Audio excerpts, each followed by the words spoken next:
What's up, ladies and gentlemen? I'm going to go ahead and do a little fake podcast type deal here. I had an interesting conversation with a friend of mine, which I recorded at a birthday party of a friend of ours. Hope you like it. It's only a few minutes. Um, Hopefully, it entertains you. So, here we go. Let's discuss Halo 4. The plot holes in Halo 4 are just plain wide open. I know. In part 3, they left it out. Yes. They left out a lot of stuff. And I mentioned they ended it Sure, with... you guys should be doing this. What? Yeah, yeah. It's an interesting Well, discussion. yeah, but posting it on YouTube. Yeah. Yeah, and if you think about it, the way Halo ended, if you really think about it this way, you got the Covenant, you got the humans fighting in some kind of truce. Yeah. Then at the beginning of the game, some other Covenant, like some split off force, all of a sudden attacks humanity. Yeah.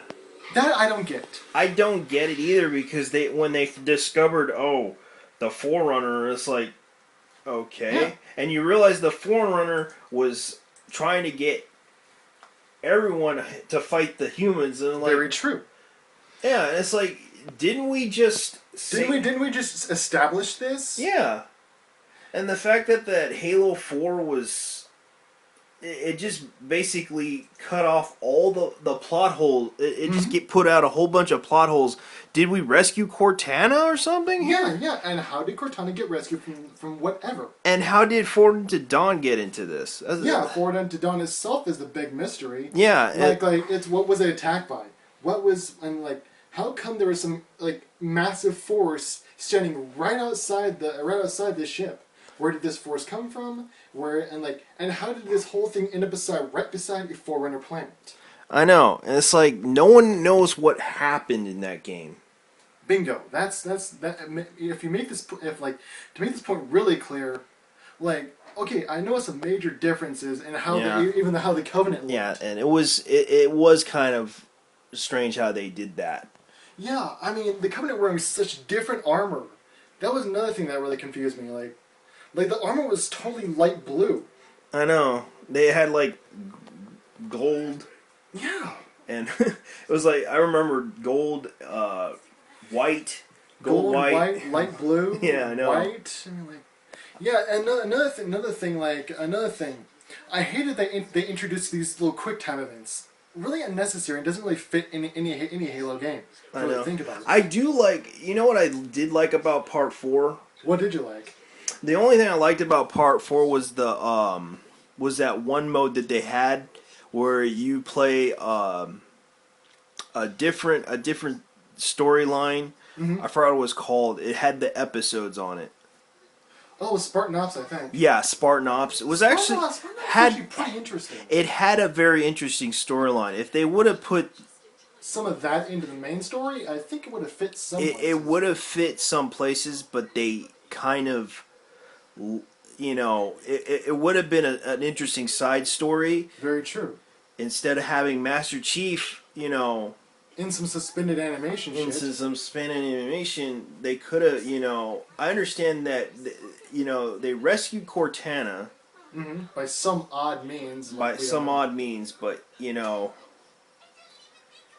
and it just baffles the mind. It was kind of confusing. I just didn't really get it all. I still rant about the ending with just a little click of a button. I know, it was kind of weird though. They basically, took out a lot of stuff, and it was like, okay, the ending where they just, put down the ship, and it was like, okay, the thing's gonna crash land on the city, and then suddenly, bam. They went full out. Few months later, we're gonna go into space and we're gonna go ahead and attack the rest of the. It's like, and another thing that really grinds on me is that the Flood were in Halo 4. Yet they did not seem to fit along with the Protheans and the Covenant at the same time. I know, the Flood was more of a threat than the... More of a threat than the Protheans actually were. Yeah, and not really, more of a threat than the Covenant were. if they would have done, try to, get the Protheans to attack The Flood themselves. Flood themselves. Yeah, I mean, Protheans were more or less mindless compared to what to the fact that Didac controlling them. And Didac was okay. I can understand he was a part of the story that they kept him in prison, and he was in the prison. Yeah. But yeah, and mainly okay, with all Master Chief's enhanced senses, he couldn't sense that okay, what he was controlling was not some stupid beacon. How come Master Chief did not know that? He could have sensed that with his more I think he wasn't aware of it because in the storyline he wasn't aware that this thing would be his a part of his suit because that's what the suit was made for. That's true. Come to think of it. Because he wasn't aware of any of his abilities. He was just was like, okay, yeah, I'm a soldier. I only experience what I experience. What I know, I can only take with me. Which. But still, I mean, as well, if you really think about some other parts of the story, I still think the Prothean weapons were just unnecessary. A third set of weapons just. Well, they were okay. I have to. Okay, yeah. It would have been like, okay, these are the Forerunner weapons. We can use these, okay, and because if we're gonna break into a security, I can understand those were just made to be defensive. The Protheans, they were made to be defensive. Like we were trying to, they were trying to protect something. That's understandable, but. And what confused me, why were the Protheans why were the Covenant helping the Protheans in the first place? That's what's confused me. They were attacking me along with the Protheans.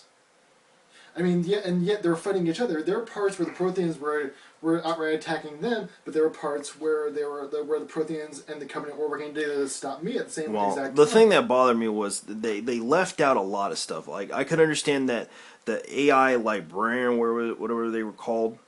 The AI that was called the Librarian. The Librarian, yeah. Guilty Spark. Yeah, the Guilty Spark explained the whole thing about they were the defense system, which was understandable, but at the same time, she basically explained that the thing is, when they did that part where it kind of disturbed me that she tried to explain to Master Chief about the issue.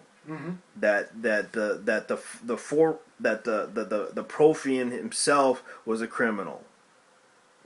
Yeah, the Prothean himself was a criminal. Yeah, and he was trying to eliminate all the species in the galaxy, and it was like that's kind of then if you think about it, that's what the Halo was made to do in the first place. Because I know that was made to save all the other races because of the fact the Flood were an issue, and they were trying to fight the Flood, and then they disappeared. Yeah, and personally, they should have kept to that. This didn't seem like a Halo game. I know. Just the Didact alone, him being more the source of destruction did not fit. I know. And in this game, I did not see a single Halo ring, not a single one. I know. It was basically they put it into a planet in another dimension where you had to go through portal after portal just to get to a point. Yes. Just in order to unlock something. It was kind of funny though, and especially the ships. They had to be sucked in like Unicron, going, and then they go into another dimension of an area. That's true, and honestly, I mean, with this Halo 4. I'm sorry, man. Halo 4, honestly, Halo 4 was honestly just plain confusing overall. I mean, leaving a lot of leaving so many plot holes compared to Halo 3.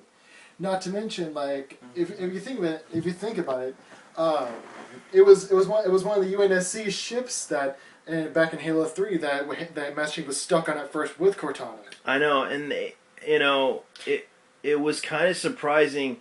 They left it out in a cliffhanger, and then suddenly in part 4 they just go into space. Yeah, 4 years later. And it's like, okay, didn't we save the universe? Did we destroy the Flood yet? That was the question. Honestly, if they destroyed the flood, here's the thing: how did the flood come back in Halo 4? Yeah.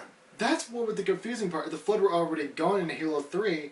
Well, they probably were still in another part, actually. Another part of the area that they probably infected a bunch of other, like Covenant or something. Yeah. It was a possibility.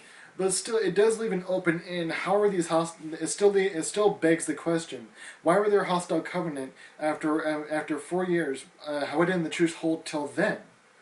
That's still confusing. Yeah, it still confused me a lot too because they left out a lot of things in this storyline. Yeah, I mean this to me this more is more of an anger issue than the ending of Halo 2. I'm sorry, man. You okay? Yeah, it so happens this is my friend's birthday. Oh, jeez. Yes, so happy birthday, man. I'm sorry that we're talking about this. It's kind of debatable. It is debatable, Yeah. honestly. I mean, Yeah. but As you can know. But personally, it does bringing the subject up. It did lead to this. Yeah. Well, I'm gonna go ahead and leave it as it is. Same here. Yeah. I mean, honestly, it is getting late and time for some of us to go home. Yeah, I know, and I'm sorry, man. We kind of. Well, luckily it's actually 11 minutes, so Yeah. I'm going to go ahead and leave this out. I'm going to probably not upload it. Yeah, probably gonna do like a part 2 at some point. Yeah.